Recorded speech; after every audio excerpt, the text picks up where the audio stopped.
Yun, so what's up mga boss? Welcome sa ating first ever trip papuntang Dingalan, Aurora. So setup muna tayo. Syempre dapat suot natin ang ating full gears. Time check muna, 4:30 in the morning. At kasama na niyan syempre si Sir Luis at si Master NJ Slasher. Pero bago yan, magpapagas muna tayo. Yan, kita nyo rin si Malos at kasama natin ang buong Team Payaman Baguio Edition. Yan, tara po, samahan niyo po kami sa aming biyahe. Yun, so ang daan natin mga boss ay Marcos Highway. Syempre dahil hindi pwede yun sa kabila, sa Cannon Road, kaya dito tayo dadaan ngayon sa Marcos Highway. At andito tayo ngayon sa pinakasikat na tunnel sa Baguio. And yan, kitang kita nyo naman, wala pang araw pero yan, kitang kita pa rin natin ang ganda ng Baguio. So yun, saktong takbuhan lang kami dito dahil wala pa kaming mga MDL at mga stock light lang ang gamit namin. Pero maya maya pat magre-regroup na rin kami sa Pugo intersection para ma-meet yung group 2 na nakamontero, sila Jello, si Ma'am Arian, si Ate Colleen, si Ate Sam, Pao at syempre ang ating mga fur babies na sila Cloudy at Malos. Yun, so makalipas ang mga ilang minuto, mga 30 to 40 minutes na biyahe mula Marcos ay nandito na tayo sa Pugo intersection. At syempre magre-regroup muna kami dahil nawalan kami ng comms. Nasa may bandang Pugo na rin kami na pumasok kami ng Pugo at kailangan namin mag-reconnect. So ang mga intercom pala namin nagamit na ako, naka-Forest ako at sila Sir NJ at si Sir Luis ay naka T-Max Pro ata. So yun, T-Max sila. So mas maganda yung connection nila pero yun, naka-connect lang kami via Discord. So yan, titigil muna kami para mag-reconnect at mag-regroup. Time check muna, it's 5:30, so isang oras na rin palang binyahin natin. Ayan, so habang nag-set up pa si Sir Luis ng kanyang bagong biling Insta360, kitang-kita naman ng atin ang ganda ng kanyang bike, Ninja 400, at kasama natin syempre si Master na naka CF Moto NK400. Habang tayo naman ang gamit natin ay ang Honda Click 125 at syempre hindi pa patalo si Luffy dyan sa mga yan dahil kahit na ganito lang tayo, saktong takbo lang, eh hindi talaga natin maaabot ang bilis at ang lakas ng kanilang mga bikes. Pero maya maya pat magkikita rin tayo sa Pugo Petron para magpa full tank. Syempre para dire-diretso na ang ating biyahe. Kitang-kita nyo naman, napakamura dito, 58 pesos lang per liter. So sa Baguio, nasa 65 to 68 natin or even 70 plus. So ewan ko ba kung bakit ganun kamahal doon. Pero yun na, larga na tayo papuntang Pangasinan. At dadaan tayo sa long way or long cut dahil hindi tayo makakadaan sa expressway syempre. Pero dahil group rides nga ito, kaiwas na rin sa mga disgrasya ay syempre dadaan tayo sa MacArthur Highway. Madadaanan natin ang Sison, Puso-Rubio, Binalonan, Urdaneta via Cuyapo. So ang first destination natin ay ang Tanawan, which is around 140 kilometers mula sa Petron. 2 hours 40 minutes na biyahe or 2 hours to 3 hours na biyahe. Kaya yan, kaway muna tayo sa mga nakakotse na papasok sa T-Plex, pero dito muna tayo sa MacArthur Highway. Ayan, syempre hindi natin maiiwasan madaanan ng Arco ng La Union. Ayan, napakaganda ng view. At maya maya lang mga nandito na rin tayo sa Binalonan at mai-spot pa nga natin ang ating dream bike na Honda ADV 160, pero makukuha din natin yan in time. Speaking of Honda ADV 160, yun nga pala sana ang gagamitin natin sa trip na to papuntang Dingalan, ngunit hindi natin nakuha. Pero despite our efforts na makuha natin to in time, maganda na lang panoodin nyo yung ating first episode ng motovlogging series. Links on the description below. At andito na rin tayo sa Urdaneta Bypass. Dito tayo dumaan para makaiwas tayo sa traffic at syempre makarurot din ng ating mga big bike friends na sila Keo at Shadow. So yun mga boss, palabas na tayo dito sa Urdaneta Bypass at dadaan muna tayo sa Clean Fuel dito sa Nanquesan sa tapat ng bahay nila sa AGL. CR break na rin para dire-diretso na tayo padaan ng Bilesis hanggang sa makarating tayo sa Rosales via Cuyapo.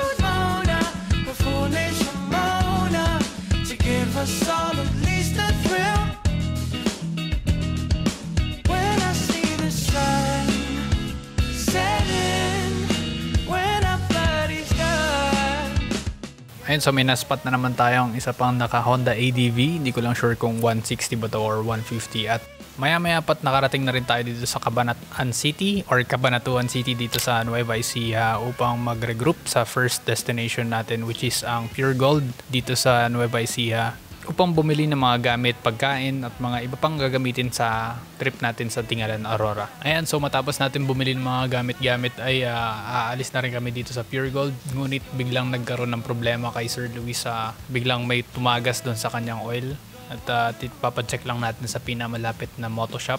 Buti na lang naagapan kasi mahirap na pag napunta pa kami sa lugar na liblib at wala pa kami malalapitan ng mga moto shops.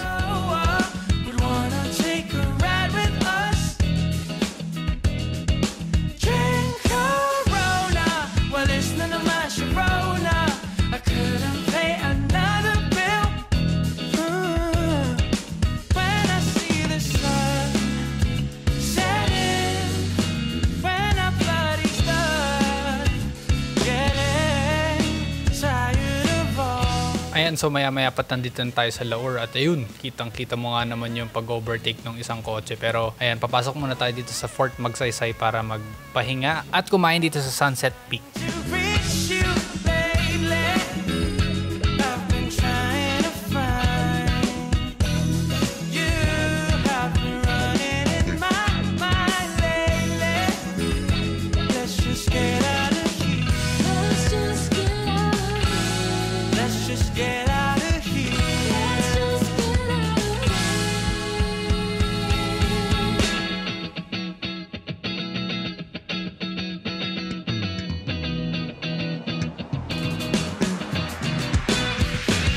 Ayan mga boss, so matapos namin mag-lunch ay pumunta na rin kami sa Gabaldon upang makita ang napakagandang Sierra Madre at kitang-kita nyo nga naman ang kagandahan ng Nueva Ecija. So this is around 30 to 40 minutes away from our original destination, which is ang Iskopi Lodging House. So titigil muna tayo dito sa may welcome arc ng Gabaldon. And so kitang-kita nyo nga naman, sobrang ganda ng araw at kitang-kita nyo yung mga mountains, ridges at mga valleys na meron ng Nueva Ecija. Ayan, so matapos ang ilang minutong picture ay pupunta na rin tayo sa Gabaldon upang bumili sa kanilang market at magdadala na rin tayo dito ng mga pagkain. Ay madadaan din natin dito yung pinunta nila J4, yung makikita nyo yung parang nag-camping sila doon sa may tabi ng ilog. So It's been raining in Manila, hindi ka ba nilalamig? And it's been raining in Manila, hindi ka ba nilalamig? So ba? Parang medyo mahina pa tayo. And it's been raining in Manila, hindi ka ba nilalamig? matapos ang ilang minuto at nakarating na rin tayo sa ating original destination, which is ang Iskopi Lodging House, which is 25 kilometers away from Gabaldon Welcome Arc. Dito na rin tayo magpapalipas ng gabi at magpapahinga saglit bago tayo pupunta sa next na destination natin, which is ang Tanawan Falls. So, ayan, magpapark muna tayo dito at makapagpahinga lang kahit sandali. Actually, ito nga palang Ice Coffee na lodging house ay dating coffee shop. So, ginawa lang nila tong lodging house dahil maraming ang turistang pumunta dito. Kaya yan, mukha siyang coffee shop sa loob. So, yan, bisitahan naman natin yung taas na part, which is yung mga rooms. So, meron silang double deck. So, parehas lang din to dun sa first room. Ito yung second room. Medyo malaki din siya. Malaki din yung bed kasya yung dalawang malaking tao. And dito rin tayo sa may rooftop. Meron din siyang dining dito sa taas. So, kung gusto nyo kumain dito sa taas, meron din view. So, ayan. Punta naman tayo sa Tanawan Falls. Bago tayo makapasok dito sa Tanawan Falls ay kailangan muna natin magbayad ng entrance fee. Also, meron din tayong choice dito kung pwede natin gamitin yung motor natin paakyat dun sa may mismong falls, which is around 1 kilometer to 1.5 kilometers. So, napag-isipan namin na wag na lang namin gamitin kasi medyo risky. Malalaki rin kasi yung mga bato-bato. So, kaya siguro kung enduro yung mga malaking bikes yung gagamitin na pang off-road, pero napag-desisyonan na lang namin na mag-tricycle dito kasi yun yung mga bus delikado tsaka mahirap na kung masirahan pa kami dito sa gitna.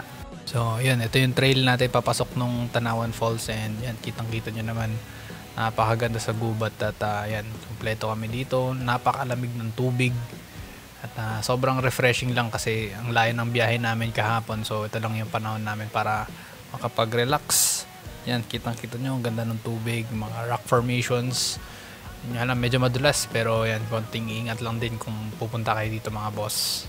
Pwede rin kayo dito kumain, mag-picnic, ganun. Pero bawal nga lang dito yung makipag-inuman or magdala ng mga any alcoholic beverages kasi syempre delikado din kung magkatulakan, ganyan. Wala rin kasi mga rescue team na malapit or hospital na malapit. So, maganda na rin na ginawa na lang ganun yung rules dito sa pagpasok sa Tanawan Falls. Sakaling madulas ay dati malapit ka, ngayon walang kahatin init pag magulan. So day 2 na ng ating trip sa Dingalan Aurora at napagpasyahan namin na pumunta sa lighthouse, ngunit di kami pinayagan dahil meron nga yung bagyo na paparating.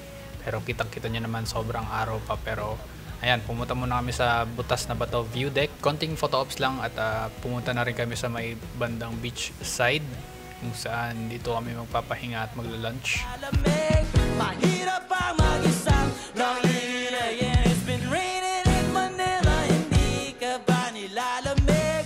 Pag wala ang mga tao, madilim ba ang mundo? After namin mag-lunch ay bumalik muna kami sa aming lodging house para makapagpahinga at bumalik din kami dun sa may twisties na nadaanan namin kanina. At napakaganda naman talaga kasi nung kalsada daw na sakto dala natin yung camera natin at makakapag-picture tayo dun.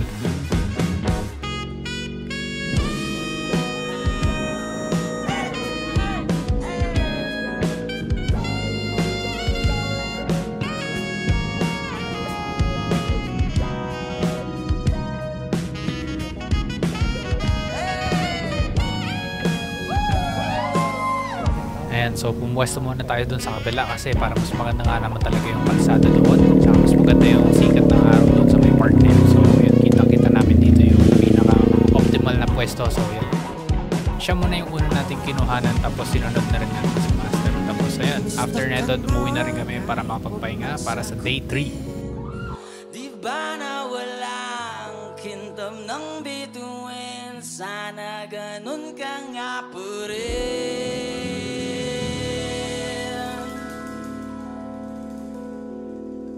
Tanong mo na rin. Are you ready, Baguio? Last chorus kaya. Sigaw nyo na, ha? Ready? Are you ready?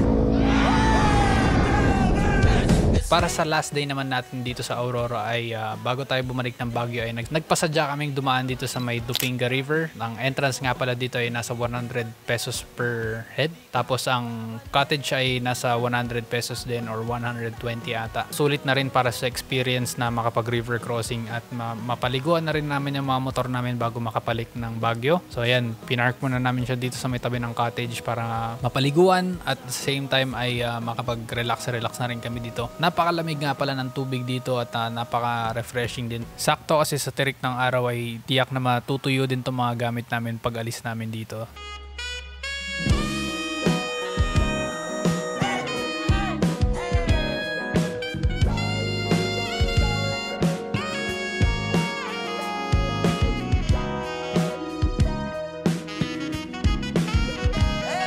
Pagkatapos namin maligo dito ay nagpasya na rin kaming umalis at pumalik ng Baguio. Ngunit dito na rin kami inabutan ng bagyong Egay. Kaya medyo daan-daan lang ang takbo namin dito. Last chorus kaya. Sigaw nyo na, ha? Ready? Ang hina naman. Are you ready? It's raining in Manila, hindi kita maririnig. Nakahiga mag-isa, nanginig. So I'll be waiting in Manila kahit di ka na babalik. Andyan lang ang mga tala, oh. Andyan lang ang mga tala. Sa amang sulok ng mundo, sa amang sulok ng mundo. Ngunit biglang